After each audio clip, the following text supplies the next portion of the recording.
to come speak to us about flask distillation for nitrogen carbonate stabilization of anaerobic digestate. I want to use this. You want to use this? You like steam. Hi. And here's your food. Just Hi. Hi. I cannot. Yeah. Yeah. Right. So wait, let me send my time. I don't have. Anyway. I'll let you know. Yes, please. Do let me know. So I am here in this conference because I've been following a lot the work of Jonas Baltrushaitis, which is one of the organizers, together with Miss I forgot. So I first of all I want to say thank you to them because to organize this session, I am happy to see you, many people in this room. I am coming from Lancaster University in the UK, where I did my PhD, and Lancaster is near Manchester. We are located here, and my sponsor is the EPSRC, the Research Council of the United Kingdom, who is supporting my experiments and also this visit to the United States. So I'm going to tell you a little bit about this process that I've been developing, following the steps of Professor Jonas Baltrushaitis, and it's about a flash distillation to improve the management of manure. Particularly, we are talking about the residue that remains after the anaerobic digestion. Okay, it's called anaerobic digestion. So we have an organic waste, we extract the biogas, and what remains there is the anaerobic digestion. It has many challenges to be handled because this contains a lot of moisture, so it implies costly transportation and storage, and also is responsible of emission of greenhouse gases. For instance, there are regulations in the UK, here in the EPH, I'm sure they have it, they tell the farmers you have to close the storage. You know, they put a lot of pressure on them. Some of them, they have to close the door because they are not able to handle that much pressure. So, before applying this manure to land, some governments require to do testing to know whether this material is stable enough. Otherwise, the nutrients would not reach the plants. They would be a leaching, they would be lost via volatilization. Okay? Here I am citing one of the regulations in the United Kingdom. ESI, British Standard Institution, Public Available Specification 12014. You can search it on internet for this material, the anaerobic digestate. I am telling you, I'm sure EPA also have similar regulations. So, how we approach to handle this material?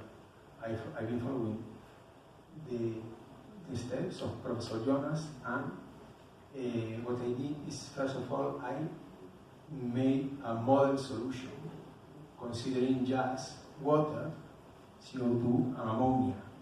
I've been telling you that anaerobic digestate as animal slurry is 95% water, approximately. So, before starting our experimental work, we use a process simulation model. As a professor has mentioned, I have a background chemical engineer, and we use Aspenplat. This is a process simulator, and we implement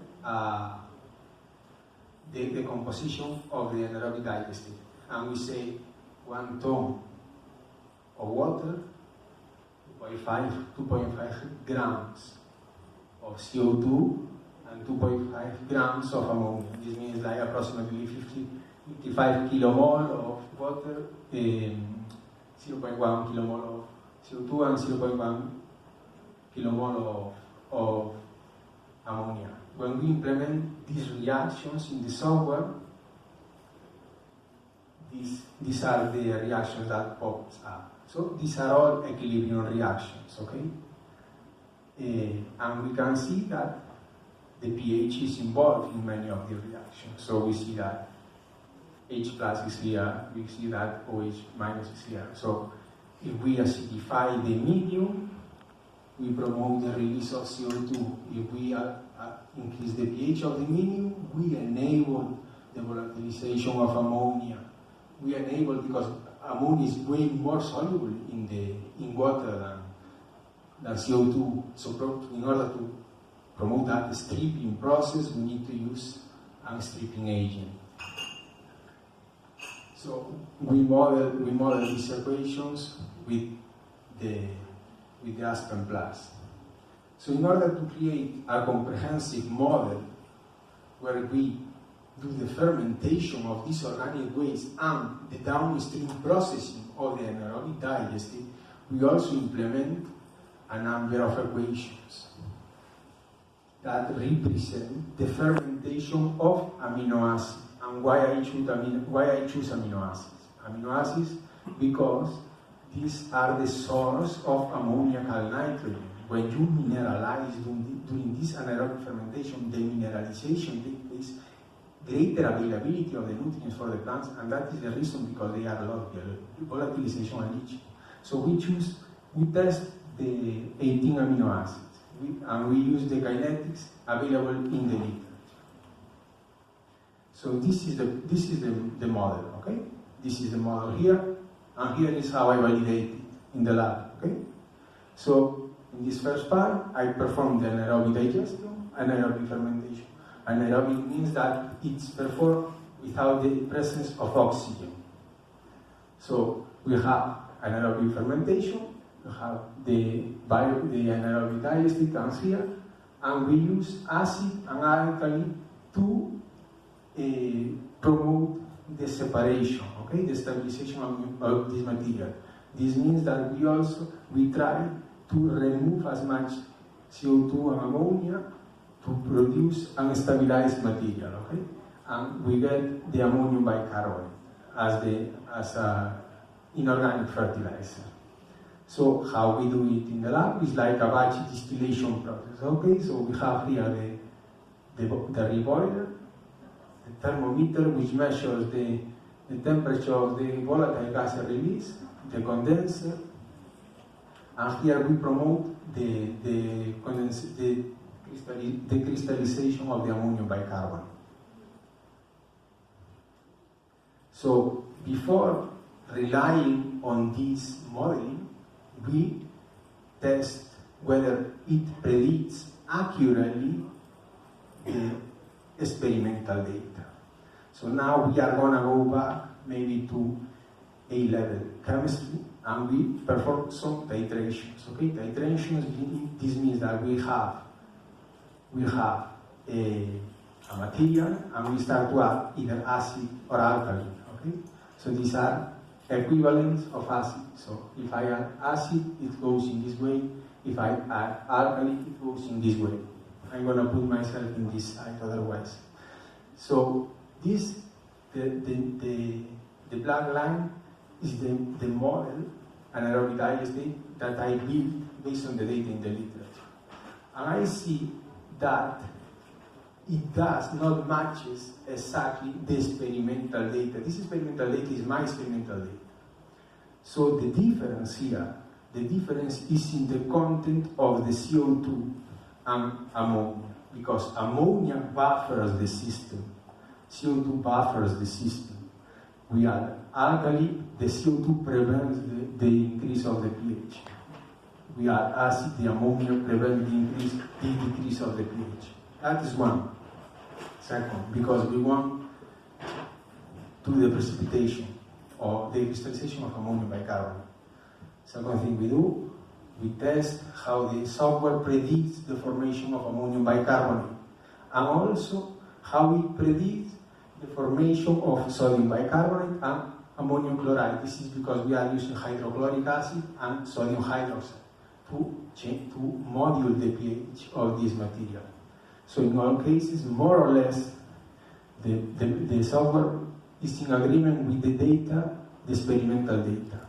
I want you to look particularly at this point, which is around 100 grams per liter, because it is 1 gram per 100 of H2O, so this is 100 grams per liter, because we will consider this value afterwards. So in this distillation process, we start now to explore which are the most suitable conditions to perform this distillation process. The heater, we have the anaerobic digestate that goes to the flash distillation where we boil this material. And what we want to see is the point where we are able to produce a distillate with the highest concentration of ammonium bicarbonate. If we completely boil the material, we will have very dilute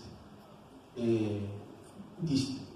So we look here and we see that the volatilization of CO2 starts at much lower temperature than the volatilization of ammonia and water.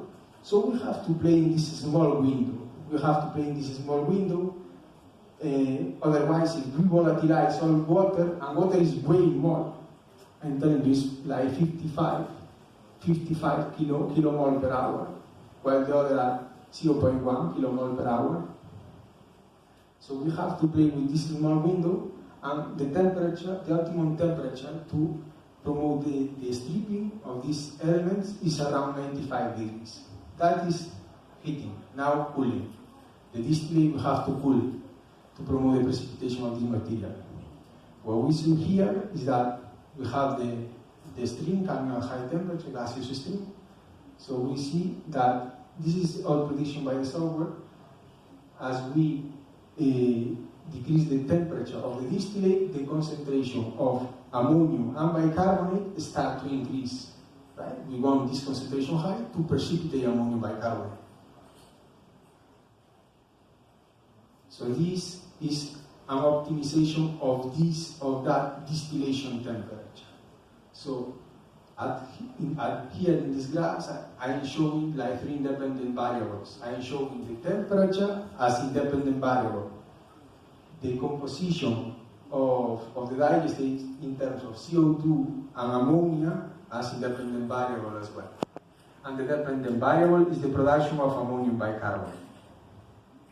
So we got that as we saw previously, the greatest production of ammonium bicarbonate is at 95 degrees. And also we found that the content of CO2 and ammonia that we need to have in the anaerobic digestate needs to be slightly greater than 0.1 kilomole. This means slightly greater than 2.5 grams per liter.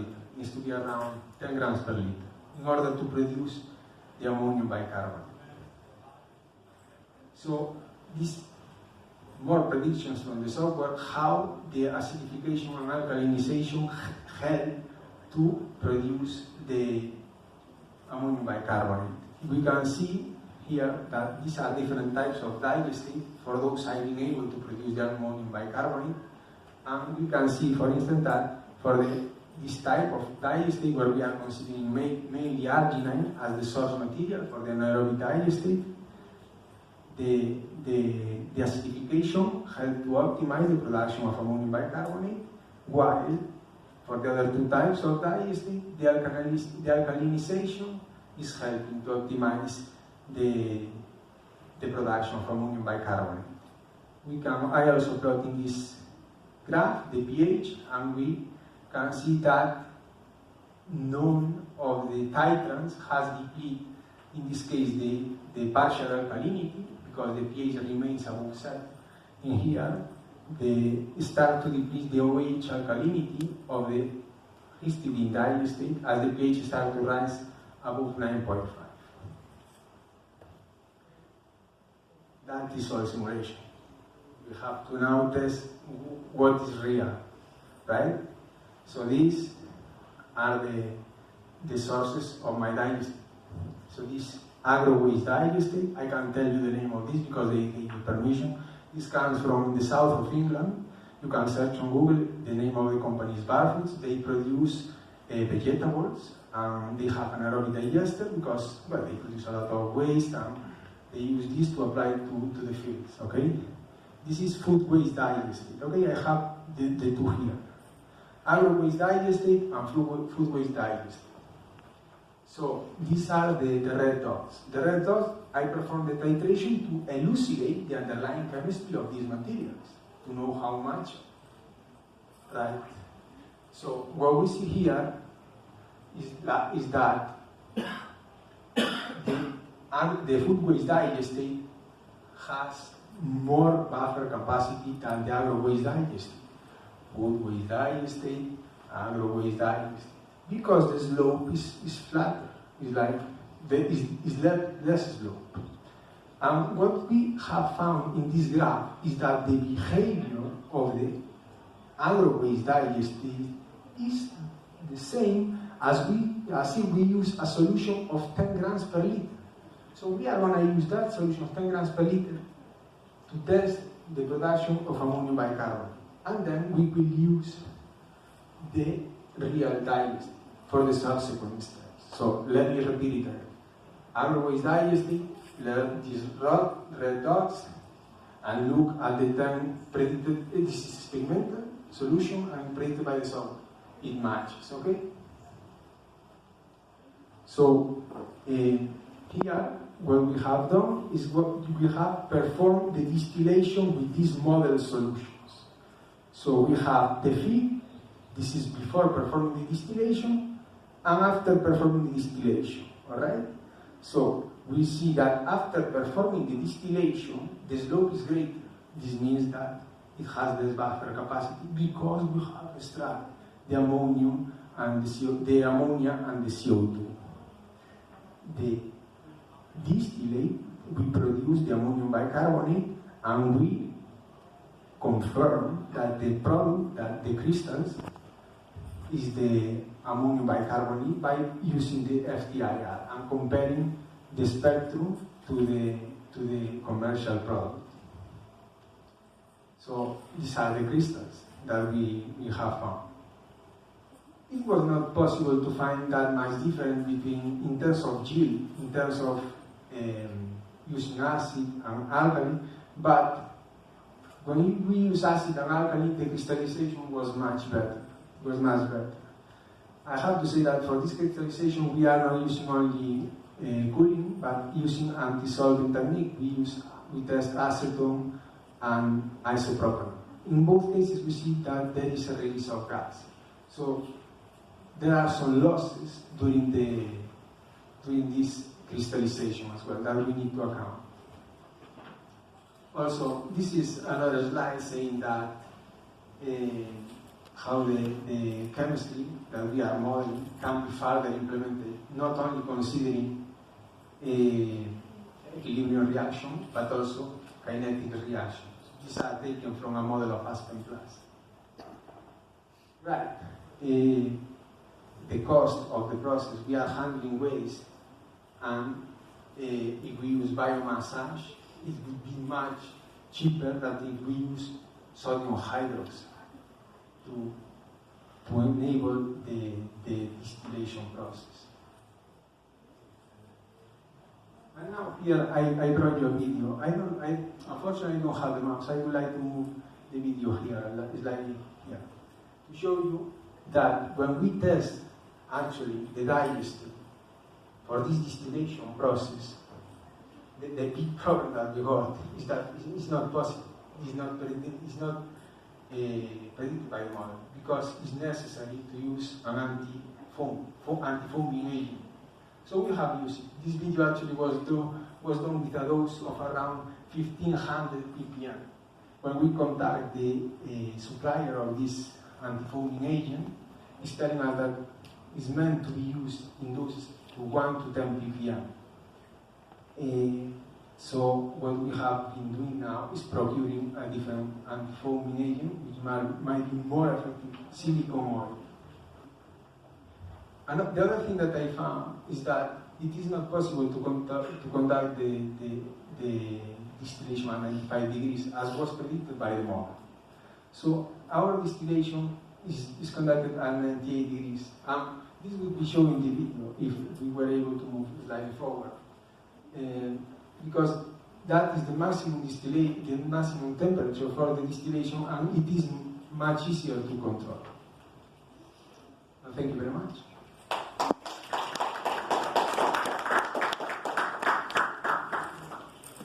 I think we won't have any time for questions. I'm sorry. It's really excellent talk, but we have to move on. I have to keep us on schedule. So please see Alejandro after if you want to